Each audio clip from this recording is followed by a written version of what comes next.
L'Echaim et les Bracha, que Dieu bénisse chacun. On se retrouve pour notre Idvadout de la semaine. Reprendre des forces, recharger les batteries. Voilà, c'est ce qu'on nous dit souvent. Grâce à Dieu, on a rechargé les batteries. Et c'est vrai, on recharge les batteries en se retrouvant, en mangeant un morceau ensemble, en faisant l'Echaim, Toda la Kadosh Baruch Hu, merci Dieu qui nous permet d'être là et de faire le point par rapport à la Géoula qui arrive. La Géoula, elle arrive, elle a des shlavim. On voit que ça bouge dans le monde. Les choses bougent, ça avance, pas assez vite à notre goût. Les prisonniers ont commencé à être libérés. Tout à coup, une atzara, comme on dit. Ça s'est bloqué. Mais qu'est-ce qu'on attend maintenant? Que tout soit ouvert, qu'on en termine une bonne fois pour toutes. Voilà. A priori, c'est comme ça que pense également l'Amérique d'aujourd'hui, Trump. Donc, si Dieu il fait que les goïms ils vont dans ce sens-là, c'est que nous, profondément, on veut que les choses avancent. C'est sûr que c'est la vision de la Torah au départ, parce que tout ce chantage de faire valoir la vie de l'un par rapport à la vie de l'autre, de libérer des assassins qui vont encore tuer le lendemain pour sauver des otages, c'est très dur de considérer les choses comme ça. Bedi Avad, ça c'est les Khatrila, donc à l'avance. Mais après, une fois qu'évidemment chaque juif a été libéré, c'est un monde entier qui a été libéré avec lui. Que Dieu les bénisse, leur donne une force surhumaine de se remettre sur pied. C'est pas une chose facile.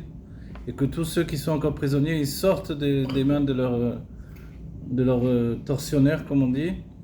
Et c'est maintenant plus que jamais qu'on doit dévoiler qu'on est fort. Alors nous qui ne sommes pas sur le front directement, alors on doit se renforcer également. Et pour ça, Dieu nous donne des étapes. Et d'entre les étapes, on dit qu'il y a les Rashi Shanim, les têtes de l'année. Dans la tête de l'année, il y a plusieurs têtes de l'année, Rosh Hashanah. Et là, on est Rosh Hashanah, la Ilanot. Et le rabbi nous fait remarquer que les sages ont bien signalé qu'on dit Rosh Hashanah, la tête de l'année, et non pas Atralat Hashanah. Puisqu'on aurait pu dire Atralat Hashanah, ce qui veut dire le début de l'année, tout simplement. Mais en disant Rosh, la tête, sous-entendu que de la même manière que la tête gouverne le corps dans les moindres détails de tous les membres, alors comme ça, la tête de l'année va gouverner le corps dans les moindres détails de tous les membres. C'est-à-dire que tous les jours de l'année sont gouvernés à partir de la tête de l'année. Et puisqu'il y a les Rashi Chodashim, les têtes des mois, alors en vérité, on comprend qu'il y a une sorte de pause qui est faite, une remise à niveau, pour intégrer ce qui a été décidé à la tête de l'année. On va dire, mais pourquoi il y a réellement besoin qu'il y ait comme ça plusieurs Rosh Hashanah, puisqu'il suffirait le premier Rosh Hashanah, celui qui est Rosh Hashanah des années, qui est Rosh Hashanah, tout simplement. Voilà le Aleph Betishri, la création de l'homme. On pourrait dire, ça y est, ça suffit. Mais on voit bien que celui-là, déjà, il se démarque du moment de la création du monde. C'est pas le premier jour de la création du monde. Donc on a pris du recul pour commencer, finalement, d'une manière différente. C'est assez curieux quand on y pense. Comment ce moment où ça commence? Ça veut dire que tu prends pas le commencement au début, toi tu dis j'attends la fin de la semaine pour commencer l'année. Pour commencer l'année qui va commencer le monde entier, tout le système. A priori, c'est pas compréhensible. Et c'est là où on revient à l'idée que c'est la tête de l'année. Il ne peut pas y avoir de tête tant qu'il n'y a pas Adam Arishon. Parce que la notion de tête, c'est justement de prendre tout ce qui est ce qu'on appelle le Keter, qui se dévoile au début de la création, c'est-à-dire une force de création, mais qui n'est pas encore gérée dans des réceptacles établis dans ce qu'on peut dire la perception personnelle. Parce que l'existence, c'est la perception de l'existence. Si je n'ai pas la perception de mon existence, je n'existe pas, tout simplement. C'est pour ça que les hommes recherchent la drogue, pour sortir de leur existence. Du coup, ils sortent de ce qui s'appelle en hébreu le dat. Le dat, c'est la kashrut, c'est d'être attaché à la conscience d'exister. Mais quand je suis attaché à ma conscience d'exister, j'ai aussi des responsabilités, forcément. J'ai aussi, comme on dit, des échéances. J'ai aussi quelque chose à faire dans ce monde. Et surtout, on comprend bien dans le judaïsme qu'on revient de vie en vie pour s'améliorer. Comme dit l'Admor HaZaken dans les Ilchot Talmud Torah, dans les lois de l'étude de la Torah, pour étudier toute la Torah et faire toutes les mitzvot. Il le dira dans le Tanya aussi. Donc en fait, on comprend bien qu'on ne vient pas ici en vacances. Donc quand on se plaint que ce monde n'est pas facile, etc., de là-haut, on nous dit, mais tu croyais que si tu allais venir là, tu allais faire des pique-niques toute la journée, à la hache du matin au soir, écouter de la musique brésilienne et boire des cocktails, et comme ça tu vas avancer? Non, comme ça on part direct au Keinom. Alors quoi? Non, en fait, tu es venu pour t'améliorer, c'est tout, pour faire de ton mieux à chaque fois. Et comme finalement, on ne peut pas faire un bilan, euh, on va dire, d'une année entière uniquement, malgré que le rabbi dit on ne s'arrête pas de faire le bilan tout le temps, c'est pour ça qu'on le fait une fois par an. Mais en même temps, on comprend bien qu'on a besoin de voir comment est gérée une entreprise, de remettre à niveau ce qui est mauvais et d'équilibrer les choses. On voit comment ça avance, etc. Et les rébim diront toujours l'exemple. Si un magasin fait faillite, tous les travailleurs, eux, ils vont rentrer chez eux. Au pire, ils n'auront plus de travail, mais ils n'ont pas le souci de l'entreprise. Celui qui est toujours là, qui va continuer, qui va chercher comment sauver les choses, c'est le patron. Et cette idée-là, les rébim ont voulu nous la transmettre. L'idée, elle est que toi, tu es le patron du monde. Tu es le balabait à la olam, bishvili nivra olam. Pour moi, le monde a été créé. Pas parce que je suis le roi des rois, je peux être tranquille toute ma vie. Non, c'est que en vérité, j'ai ma responsabilité. Et en hébreu, bishvili, c'est aussi bashvil sheli. C'est-à-dire dans mon chemin à moi. Ce qui rejoint le fait du passage qui nous dit Bechol darchecha deu. Sur toutes tes voies, tu dois connaître Dieu. En fait, j'ai un chemin personnel de vie. C'est bien que ton chemin à toi, avec tes conclusions par rapport à ta vie, ça ne peut pas être les mêmes conclusions que moi, etc. Et c'est là où on doit avoir un peu de...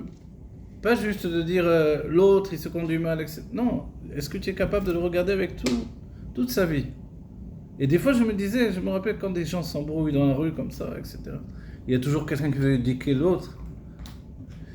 Et je me dis, mais en 2 secondes, tu veux l'éduquer. Jusqu'à présent, ils n'ont pas réussi à l'éduquer, cet homme. Ses parents, ses professeurs, la vie entière. Et toi, en 2 secondes, tu veux l'éduquer? C'est pas possible. Donc en fait, on voit que c'est pas simplement une vie pour éduquer quelqu'un. C'est des vies et des vies et des vies et des vies. On revient et on revient. Et les sages nous diront, comme Agdama, comme préparation à ça, Derer Eretz Kadma la Torah. Le chemin, si je traduis, ça donne des gens, le chemin de la terre a précédé la Torah. Ça veut dire quoi? Certains traduisent, les bonnes manières précèdent la Torah. Sous-entendu, les chassidim diront d'une autre manière, ils diront, avant de vouloir être un chassid, sois déjà un mensch, sois déjà un homme. Comporte-toi comme un homme. Quand on a des parents qui ont fait de leur mieux pour nous transmettre le fait d'être un homme, alors on essaie d'être un homme. Si on n'a pas eu forcément un père à la maison qui était très présent dans l'enseignement qu'il devait donner à ses enfants, alors on a pris les choses à droite et à gauche. Et en cours de route, il nous faut un modèle. Et le rabbi va souligner ce fait-là, il dit, les jeunes ont besoin d'un drapeau. Un drapeau, c'est un idéal, un modèle avec lequel ils vont aller. Et c'est pour ça que le rabbi a tellement misé sur le fait de donner, en particulier aux tmimim, aux jeunes des yeshivot, le drapeau de la Géoula et le modèle du chassid lui-même en réalité. Et ça nous sauve la vie en réalité. Ça nous sauve la vie d'avoir ce modèle et d'aller de l'avant. Et quand on nous dit, mais pourquoi vous avez des photos du rabbi? Pourquoi vous... En réalité, c'est une injonction du rabbi. Même si le rabbi ne parlait pas de lui. Le rabbi disait, prenez avec vous une photo du rabbi précédent. Et forcément, si on a une photo du rabbi précédent, on a une photo du rabbi aussi. C'est le rabbi de notre génération. Même si le rabbi, on va le voir, il dit, je vais aller prier le rabbi. Je vais aller sur la tombe du rabbi et demander qu'il prie pour vous, etc. Comme si lui, il n'existait pas. Et ça, ce fait-là, c'est ce qui s'appelle la malchoute, la royauté. La royauté, elle n'existe pas. Il y a un terme de la Torah, la Pnimut Torah, c'est « Elle la migar maklo », elle n'a rien d'elle-même. Comme la lune, qui n'a pas de lumière, qui reçoit la lumière du soleil. Ou si elle a une lumière, elle est, en tout cas pendant le temps de l'exil, elle n'est pas brillante, comme on peut dire. Donc en fait, le rabbi ressent que lui, il est juste le mémalé, c'est comme ça qu'il exprime. Mémalé makom, je remplis l'endroit de mon prédécesseur, mais il est toujours là en réalité. Et souvent, le rabbi s'est exprimé de cette manière-là. Le rabbi Réhat, c'est toujours vivant, il est barré dans son corps. Ne dites pas qu'il est au Gan Eden.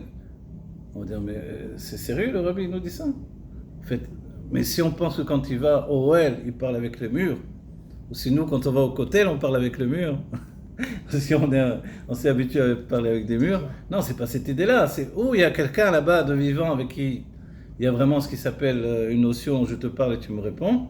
Et c'est pour ça que le rabbi, selon le Rav Shmuel Gourarié, qui était également sur la liste de ceux qui pouvaient être le rabbi. Il ressemblait plus au Rabbi Rayat, c'est la manière des anciens Chabadnikim, on va dire un peu plus européen encore plus. Et le Rabbi déjà un peu plus américain, hein, si on peut dire. Avec le chapeau, le borsalino, mais les autres étaient très, très gentleman comme ça, très... Et le Rav Shmuel Gourarié, il a dit non, moi je ne peux pas être le Rabbi, c'est lui le Rabbi. Il a dit mais pourquoi? Malgré que beaucoup le soutenaient et beaucoup le voulaient, y compris la femme du Rabbi Rayat, qui n'était pas trop chaude pour que le Rabbi soit le nouveau Rabbi. Et pourquoi? Pourquoi le Rav Shmuel Gourarié a dit que c'était le Rabbi Menachem Mender Schneerson qui devait prendre la suite? C'est parce qu'en réalité, le Rabbi, quand il allait au Ohel, le Rabbi Rayatz lui parlait. C'est ce qu'il a dit. Quand il va au Ohel, le Rabbi Rayatz lui parle. Mais moi j'y vais et le Rabbi Rayatz ne me parle pas. Donc on ne peut pas remplacer une chose pareille. Je ne vais pas inventer des choses que je n'ai pas reçues de mon Rabbi moi-même. Donc en fait, cette notion-là de vie éternelle, c'est ce qui est la spécificité du Rabbi. Le Rabbi, c'est signaler qu'il n'y a pas d'interruption entre la vie avant la vie et la vie après la vie, en fait. C'est-à-dire qu'on vit de manière éternelle puisque Dieu est éternel. Et puisque Enon Melevador, il n'y a rien d'autre que Dieu. Alors, on va dire, c'est quoi le jeu de toute cette histoire-là? C'est justement le fait de s'améliorer. Et les tzadikim se mettent de côté pour nous laisser à nous la place de travailler. Et aujourd'hui, on doit prendre en compte que Ve'amer Kulam Tzadikim et ton peuple sont tous des tzadikim, c'est nous autres, nous. C'est pour ça que quand on chute au quotidien, on doit se dire, non allez, tu dois me relever. Le Rabbi Rayatz, un endroit dans une sikha, nous dit, tu sais pourquoi tu dois te relever? Parce que tu dois te voir comme si tu es seul sur une île déserte, il n'y a que toi. Donc tu ne peux pas attendre que l'autre il fasse le travail à ta place. Et en réalité, puisqu'on dit Bishvili Nivra Olam, c'est que j'ai un monde personnel. On a souligné à Rosh Hashanah, celui qui entend le shofar le matin de très bonne heure, celui qui l'entend à 4 heures de l'après-midi, on dit le monde est recréé à ce moment-là. Il y a plusieurs mondes alors. En fait, il y a le monde de chacun est recréé à des heures différentes. Et c'est pour ça que moi je dois avancer à mon rythme, mais rapidement. Pourquoi à mon rythme, mais rapidement? À ma manière, à moi, mais rapidement. Ça, c'est le secret. On dit les tzadikim, ils vont lentement, mais rapidement en même temps. C'est un peu comme, quelquefois, la tortue, elle avance. On croit que les tortues, elles avancent pas vite. C'est en fait, elles avancent vite, les tortues. Il y en a peut-être qui sont trop lourdes, alors je ne sais pas. Moi, je me rappelle, j'ai vu des tortues dans la nature, elles avançaient très vite. C'est vrai. On va dire, comment ça se fait qu'il y a cette idée que... En fait, c'est parce qu'elle est tellement, a priori, imposante, qu'on a l'impression qu'elle est fixée sur le sol comme ça, qu'elle ne va pas bouger vite, et puis elle se rétracte à l'intérieur d'elle-même, mais quand elle avance, tac, elle file. Mais elle filera jamais aussi vite pas comme le lièvre. Non, mais rien ne sert de courir, etc. Là. J'ai une tortue, je sais pas. Non, elle va vite, les tortues. Crème les bras. Tu la mets dans le gazon. Mais voilà, cette idée-là d'avancer vite, mais à notre rythme, c'est ça ce que l'on doit prendre en compte chacun d'entre nous. Non. C'est-à-dire, on peut nous dire, ou le contraire, si tu veux, d'avancer lentement, mais rythme, rapidement, si tu veux. Voilà. Alors, ça peut être dit à l'inverse, c'est-à-dire avancer rapidement, mais à notre rythme à nous, qui peut-être apparaît lent, en fait. Voilà, dans la vision des choses. Exactement. C'est-à-dire que peut-être j'avance pas vite, mais j'avance réellement. Et c'est pour ça que dans la Chassidut Chabad, on va d'après le chemin long et court. Il est long, donc je ne me change pas, je ne suis pas tout de suite le grand sadique, etc. Mais petit à petit, je me travaille tellement profondément que même si à l'extérieur, ça apparaît pas encore, intérieurement, quelque chose a changé. Et c'est là où on se rattache à ce jour de Tou Bishvat, qui a Adam et Tzasadeh. Parce que l'homme est un arbre des champs. Vous savez? Et dans la Torah, c'est un passouk de la Torah. Dans les Télim, on a le premier Télim où il est écrit Vaya Ket Shatul Alpal Gemaim, Asher Perio Iten Beito. Il était comme un arbre qui est lui au bord d'une rivière, qui est en train de puiser l'eau, et son fruit le donnera dans son temps. C'est-à-dire, a priori, avant l'époque du Rabbi, c'est-à-dire avant aujourd'hui, quand quelqu'un étudiait la Torah, il est là en train de puiser l'eau de la Torah, il est un arbre, il est en train de grandir, et son fruit, sa Torah, il donnera en son temps, les de temps. Rabbi Akiva, après tout, il a fallu 40 ans, non? Alors, et moi, maintenant que je donne ça tout de suite, et le Rabbi vient et dit, tu connais Aleph? Enseigne-le Aleph. Attends, je n'ai même pas étudié bête. eh ben, tu n'as pas le temps d'étudier bête maintenant. Pourquoi? Parce que lui, il doit apprendre le Aleph. Et c'est comme ça que le rabbi attrape un juif, et c'était réellement comme ça s'est passé réellement comme ça. Tu vas mettre les tefilines dès que tu sors d'ici? Eh, rabbi, moi je ne mets pas les tefilines. Il dit alors, parce que tu ne mets pas les tefilines, à cause de toi, les autres ne vont pas mettre les tefilines. Ça change tout, cette idée-là. C'est une révolution de la pensée. Ah oui. C'est-à-dire, n'attends pas d'être... En gros, pense pas à toi. voilà, ne travaille pas Sois chez pas toi. égoïste, quoi. Laisse le problème à l'extérieur maintenant. Mais tu vas voir que toi aussi, forcément, tu vas avoir envie de mettre des tefilines. Tu vas avoir envie de bouger, de faire quelque chose. Comme cette histoire, une fois, je vous avais raconté il y a longtemps, je ne sais pas si vous en rappelez, une histoire vraie. J'avais entendu ça du Rav Moshe Harmoni. Il y avait un Rav qui avait éduqué son perroquet. Il a dit, pourquoi je vais lui apprendre les bêtises? Des gens lui apprennent à parler des bêtises. Je vais lui apprendre le Shema Israël. Il lui a appris le Shema Israël. Donc il était très attaché à ce perroquet, parce qu'il disait vraiment le Shema Israël. Avec la voix de perroquet, bon, c'est un peu comique, mais... Et un jour, il était sur le toit de sa maison, avec le perroquet sur l'épaule, il avait l'habitude de faire ça. Et puis il s'est penché pour voir quelque chose en bas, et le perroquet est tombé.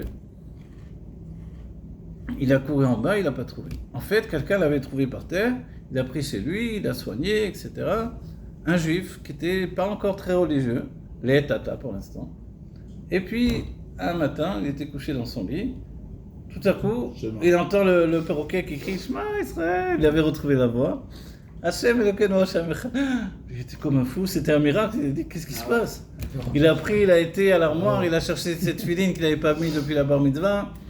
Et sa femme, elle le voit, elle dit « Qu'est-ce que tu fais? Je vais à la choule. » « Tu vas à la choule à Beth Knesset, toi? Tu vas à la synagogue? Qu'est-ce qui se passe? » Il a dit « Si le perroquet dit Shema Israël, moi je peux aller à la Beth Knesset. » Et comme ça, il a fait tchouva. Donc il était très attaché à ce perroquet. Un jour, il a été dans une hartsa, dans une conférence, il a entendu un rav qui a parlé de son perroquet qu'il avait perdu. Il a été voir le rav, il a dit « C'est moi qui... Je dois vous rendre le perroquet, mais franchement, je suis très attaché à lui, grâce à lui, j'ai fait tchouva. » Donc en fait, c'est ça, c'est que il y a un moment, quelque chose va nous faire tchouva. Que ce soit un perroquet, que ce soit une toupie sur une plage, comme mon ami le chaleur de Odo, en plein Hanouka, il est parti maintenant, vous savez, il part pour les drogues, Katmandou, machin, des trucs. Et puis il se retrouve là-bas, tout à coup il voit une toupie sur la plage, il a fait tchouva. Il a fait tchouva, c'est une folie. Mais, et moi en vérité, je lui ai dit, je me rappelle toujours, je lui ai dit, tu sais, moi j'envoie 10 de toupies sur la plage, je suis pas sûr que je fais tchouva. C'est-à-dire lui, ça l'a touché. Mais il y a un autre, il a besoin de plus qu'une toupie, il faut une grue qui vient le chercher pour le sortir. Donc chacun son rythme, chacun sa manière, etc. L'important c'est d'avancer. Et ça c'est l'état d'esprit du rabbi. Si bien que le rabbi donnait quelquefois une mitzvah par an à un juif. On a eu des témoignages, les tmimim qui tapent à la porte, et puis ils disent au juif qui est là, est-ce que tu veux faire le loulav? Tu veux agiter le loulav, faire la mitzvah Il dit non, je l'ai pris cette année déjà. Le rabbi m'a confié cette mitzvah. Cette année c'est ma mitzvah de l'année. Chaque an il prend une mitzvah. Et en fait, on va dire qu'est-ce que c'est tout ce phénomène-là, c'est la Hitrachut. La nouveauté d'une nouvelle année. On va dire, ouais, mais là, à Toubishvat, quelle nouveauté? En fait, quand Dieu a créé le monde, il a organisé que, quand on étudie les livres de Rabbi Israël Srouk et d'autres livres, on le verra même dans le Ben Ishraï, on parle du Kippoul. Vous avez entendu cette notion du Kippoul? Ah voilà, c'est ce que je fais avec la serviette. Un repli sur soi-même. Mais le Kippoul, c'est que Dieu, il a organisé ce repli sur lui-même. C'est comme, on explique pour le talit. Le talit, le tzitzit va jaillir du coin. Mais en fait, quand on doit le plier, le tzitzit, et quand on le met sur l'épaule, on va commencer notre prière comme ça. Vous savez que le Rabbi Rachab, il est arrivé qu'il mette le talit sur l'épaule, et il commence la prière comme ça, et il commence à l'idbonen, à réfléchir. Et puis toute la choule est en train de prier, ils ont fini, ils sont tous partis, et lui il est encore avec son talit sur l'épaule, il n'a pas commencé la prière. C'est-à-dire qu'il a commencé, mais il a commencé à sa manière. C'est-à-dire ce moment-là, c'est un moment qui nous ramène au moment où le talit il est encore plié. Le Kippoul, c'est comme ça que le monde a été créé. C'est-à-dire que le nom de Dieu était Yud-Ké uniquement, les 2 premières lettres. Quand il s'est replié sur lui-même, il a donné naissance au Vav et au E, le dernier, qui correspondent à l'adolescence et l'enfance, au jeune homme et à la jeune fille. C'est ce qu'on dit, les Shem Yichud Kutshav Lichou Shchinte, Yerda Shem Yudke Bevavke, Beichud Hashanim, Beshem Kol Israël. Tous les secrets, ça se trouve là-dedans. Et c'est pour ça que dans nos prières, on fait évoluer ces niveaux-là à l'infini. On va dire, ok, mais quel rapport avec Rosh Hashanah? Deilanot, c'est que on voit que le 15 du mois, il y a tout à coup un Rosh Hashanah. Et ça, les rabbins nous font remarquer que c'est bizarre parce que Rosh Hashanah, c'est pas censé être le 15 du mois. Le 15 du mois, on est habitué à avoir des fêtes, comme Tishri, comme Pessah, les fêtes de Tishri, donc de Sukkot, les fêtes de Pessah. Mais le 15 du mois, c'est pas tellement en rapport avec la notion de Rosh Hashanah. Est-ce que c'est une fête ou est-ce que c'est un Rosh Hashanah? On dit, mais Rosh Hashanah, c'est une fête aussi. Oui, mais la fête de Rosh Hashanah, c'est le premier du mois. Le Aleph, le premier jour du mois. Pourquoi on a dû attendre le 15 du mois? En fait, on comprend bien que de la même manière que tout Béav, c'est le 15 du mois, et que là-bas, on passe de l'été à l'hiver. Ici, avec... c'est vrai qu'on n'a pas eu beaucoup d'hiver cette année, mais avec tout Bishvat, on passe de l'hiver à l'été, si on peut dire. C'est-à-dire au printemps. C'est à partir de tout Bishvat que les racines du printemps sont en train de sortir de la terre. Les bourgeons vont commencer à travailler, toute la machinerie intérieure de la terre se met en route à partir de maintenant. Voilà. Et ça, c'est extraordinaire. On va dire, mais pourquoi maintenant? Parce que maintenant, il y a quelque chose qui est de l'effervescence de la vie. L'effervescence de la vie, ça commence maintenant. Et nous, comme on est l'arbre des champs, on doit comprendre que nous aussi, on est en train de se revitaliser. Si on avait abandonné, si on avait dit, bon allez, ça y est, j'arrive plus, j'en peux plus, c'est trop difficile, la pression de la politique, les pauvres soldats qui tombent sur le champ de bataille alors qu'on devrait envoyer une bombe immense pour tout terminer en même temps. Il y a les otages là-bas, alors est-ce qu'on peut pas envoyer une bombe? On est comme des fous, on dit mais c'est pas possible. On libère les otages et en échange on donne des centaines d'assassins qu'on a envie de tuer, une balle dans la tête chacun en particulier, c'est pas plus que ça. On dit mais qu'est-ce qui se passe? On est torturés tous les jours. Torturé avec ça, torturé par le quotidien, la poursuite de la parnassa, chacun d'entre nous. On va dire comment on va tenir. Et il y a des moments où on dit, ça y est, j'en peux plus, j'y arrive plus. Je dépose les armes, comme on dit. Et Dieu il nous dit non, il y a un renouveau. Un renouveau, il y a quelque chose qui se remet en place, quelque chose qui te donne la force de recommencer. Pourquoi? Qui a Adam et Tzasadeh. Parce qu'un homme, c'est comme un arbre des champs. De quel arbre des champs on parle? Les sages ont discuté de ça dans la Gemara.